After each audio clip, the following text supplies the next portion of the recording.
Hello বন্ধুরা, সবাই কেমন আছো? আশা করছি সবাই ভালো আছো। তো আমিও ভালো আছি খুব। তোমাদের সাথে আজ আমি একটা নতুন রেসিপি নিয়ে চলে এসেছি, কলার মোচা। তো কলার মোচা কীভাবে ছাড়াচ্ছি একটু তোমরা ভালো করে দেখে নাও।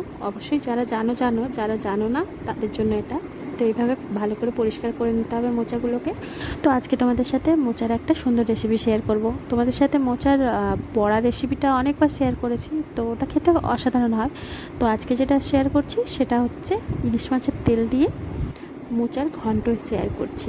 তো মোচার যে নিরামিষ ঘন্ট হয় নারকেল দিয়ে, ওটা তো খুবই ভালো লাগে, ওটাও একদিন তোমাদের সাথে শেয়ার করব। তো আজকে আমি ইলিশ মাছের তেল, আর যেহেতু ইলিশ মাছের তেলটা একটু কম ছিল তাই একটা রুই মাছের মাথা অ্যাড করলাম, কারণ না হলে কম হয়ে যাবে আর কি।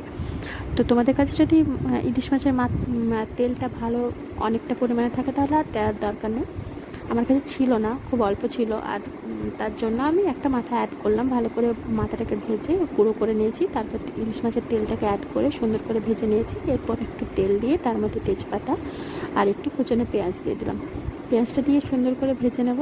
খুব ভালো করে ভাজা হয়ে গেলে যে আদা রসুনের পেস্ট একটু আগে থেকেই আমি ভেজে রেখে দিয়েছিলাম,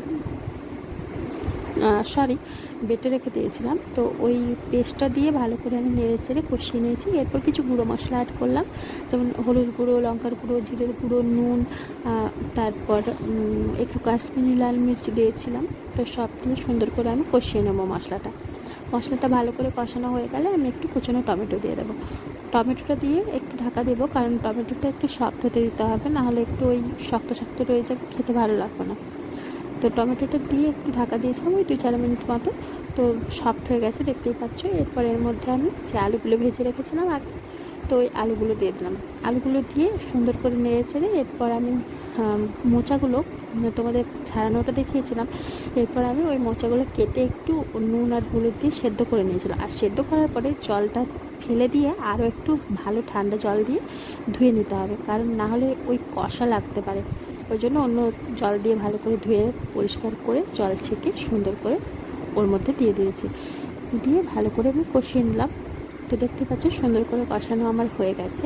এরপর আমি এর মধ্যে একটু জল অ্যাড করব, ওই হাফ বাটি পরিমাণ জল অ্যাড করবে, কারণ এটা তো আমার যেহেতু একটু চচ্চড়ি টাইপের হবে, তো এই জন্য জল তো থাকা চলবে না, এই জন্য খুব অল্প পরিমাণে জল দিয়েছিলাম। তো জলটা দিয়ে ওই 10 মিনিট মতো ঢাকা দিয়ে লো ফ্লেমে কুক হতে দিয়ে দিয়েছিলাম। তো দেখতে পাচ্ছ আমার রান্না মোটামুটি হয়েই গেছে। এরপর আমি আলুগুলো একটু থেতো থেতো করে দিলাম, আর ভালো করে জলটা মানে শুকনো হওয়া পর্যন্ত ওয়েট করলাম। তো দেখতেই পাচ্ছ আমার জল শুকনো হয়ে গেছে সুন্দর হয়ে, আর রান্নাটাও রেডি হয়ে গেছে। কেমন লাগলো অবশ্যই জানিও। থ্যাংক